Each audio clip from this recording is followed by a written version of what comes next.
नमस्कार, स्वागत है आप लोग के अपने channel study with Rakesh sir पे। तो आज के इस वीडियो में हम लोग देखने वाले हैं कक्षा 10वीं विज्ञान के महत्वपूर्ण प्रश्न। ये ऐसे प्रश्न हैं जो बोर्ड परीक्षा में बार बार पूछे जाते हैं।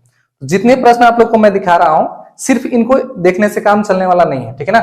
तो इनके बारे में मैं जो भी चीज बताऊंगा इसको ध्यान से नोट कीजिएगा, पेन पेपर ले लीजिए। और जो भी टॉपिक मैं बताऊंगा कि किसमें क्या पढ़ना है, यदि आपको इतना जानकारी हो जाए तो बहुत कम समय में आप बेहतरीन नंबर ला सकते हैं, ठीक है ना। तो जो पहला चैप्टर है हम लोग का प्रकाश का परावर्तन और अपवर्तन, उसके महत्वपूर्ण टॉपिक जो बार बार पूछे जाते हैं बोर्ड परीक्षा में, वो लेकर आए हैं। चलिए देखिए, तो इसमें देखिए सबसे पहला जो टॉपिक है हम लोग का वो है प्रकाश का परावर्तन। इसमें ध्यान दीजिएगा, प्रकाश के परावर्तन का परिभाषा और परावर्तन के नियम। जो परावर्तन के नियम होते हैं वो दो नियम आप लोग याद रखेगा। तो प्रकाश का परावर्तन का परिभाषा और परावर्तन का दोनों नियम याद रखिएगा, क्योंकि इसका एक कई बार रिवीजन हुआ कि परिवर्तन के कितने नियम होते हैं या और परिवर्तन के कौन कौन से नियम होते हैं, ठीक है। उसके बाद अगला जो इंपॉर्टेंट टॉपिक है वो है आपका गोलीय दर्पण से संबंधित परिभाषा। अब गोलीय दर्पण से संबंधित परिभाषा क्या क्या होता है?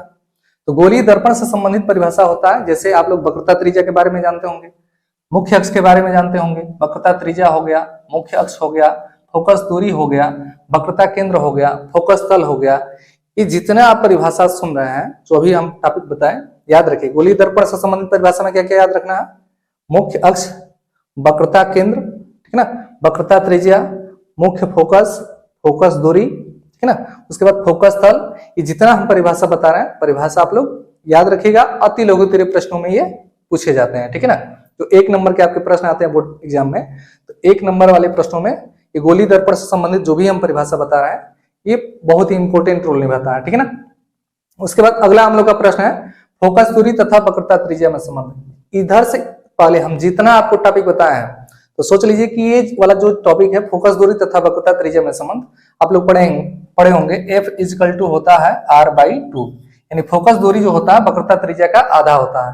तो ये रिलेशनशिप याद रखिएगा। और आप लोग प्रीवियस ईयर पेपर जाकर देख सकते हैं, कई बार ये संबंध पूछा गया कि फोकस दूरी और वक्रता त्रिज्या में क्या संबंध होता है, और इसी को घुमा देता है, ठीक है ना, और घुमा करके आपसे पूछ लेगा। इसको याद रखिएगा, फोकस दूरी तथा वक्रता त्रिज्या में संबंध। इससे संबंधित छोटे छोटे न्यूमेरिकल आते हैं, आप आसानी से उसको हल कर सकते हैं। उसके बाद अगला टॉपिक होता है किरण आरेख। देखिए किरण आरेख क्या है? किरण आरेख का मतलब होता है किरणों का नियम। जैसे अगर से मान लीजिए हम दो दर्पणों की बात कर रहे हैं, अवतल दर्पण और उत्तल दर्पण। देखिए तो जैसे मान लीजिए हो गया ये अवतल दर्पण। अवतल दर्पण में कौन सी किरण कहां से आपतित होती है, कहां से आपतित होती है? जैसे समांतर होगी तो मुख्य फोकस से होकर जाएगी, ठीक है ना, मुख्य फोकस से होकर जाए आपतित होगी तो मुख्य अक्ष के समांतर हो जाती है परावर्तन के पश्चात। वक्रता केंद्र से आपतित होती है तो पुनः उसी मार्ग पर लौट कर चली जाती है। तो किरणों का ये जो नियम है, ये दोनों दर्पणों के लिए आप लोग याद रख सकते हैं इसको, ठीक है ना, इंपॉर्टेंट है।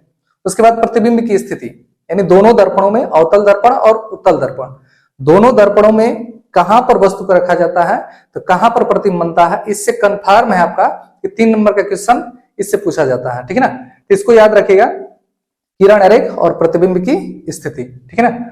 उसके बाद अगला जो इंपॉर्टेंट है न्यूमेरिकल के लिए, U-V-F में संबंध, यानी दर्पण के लिए U-V-F में क्या संबंध होता है, इसको आप लोग तैयार कर लीजिएगा। 1/F equal to 1/U plus 1/V होता है। ये इंपॉर्टेंट है न्यूमेरिकल के दृष्टिकोण से, चूंकि इसके डेरिवेशन भी है, लेकिन डेरिवेशन पूछा नहीं जाता है, लेकिन केवल इसका संबंध आप लोग याद रखिएगा न्यूमेरिकल के लिए। कंडीशन के हिसाब से न्यूमेरिकल भी पूछ देता है। अपवर्तन का नियम, देखिए अपवर्तन का परिभाषा और अपवर्तन का नियम दोनों आपको तैयार करना है, ठीक है ना। अपवर्तन के नियम आप लोग जानते हैं, इसमें स्नेल का नियम आप लोगों को पढ़ने को मिलेगा। तो अपवर्तन का नियम मस्ट इंपोर्टेंट हेडिंग है, इसको तैयार कर लीजिएगा। उसके बाद सापेक्ष अपवर्तनांक और निरपेक्ष अपवर्तनांक, ये दोनों हेडिंग तैयार करना है। उसके बाद सापेक्ष और निरपेक्ष में संबंध, ठीक है ना। वीडियो में आगे बढ़ने से पहले आपको बता दें, यदि आप हमारे चैनल पर नए हैं तो प्लीज चैनल को सब्सक्राइब कर लीजिएगा। वीडियो यदि आपको पसंद आता है तो वीडियो को लाइक करिएगा, इसे अधिक से अधिक शेयर कीजिएगा। चलिए लास्ट वाला टॉपिक देखते हैं, पूर्ण आंतरिक परावर्तन। तो ये पूर्ण आंतरिक परावर्तन आपको तैयार कर लेना है। उसके बाद क्रांतिक कोण और अपवर्तनांक में संबंध क्या होता है, इसको भी तैयार कर लीजिएगा।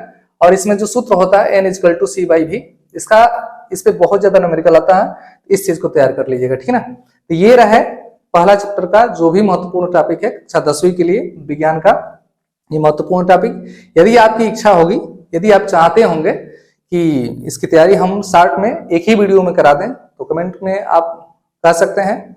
और जैसे ही आपका 2-4-10 कमेंट आता है तो मैं उस पर वीडियो बनाकर अपलोड कर दूंगा, ठीक है ना। तो देखते रहिए आप लोग का अपना channel study with Rakesh sir. मिलते हैं अगले वीडियो में। धन्यवाद।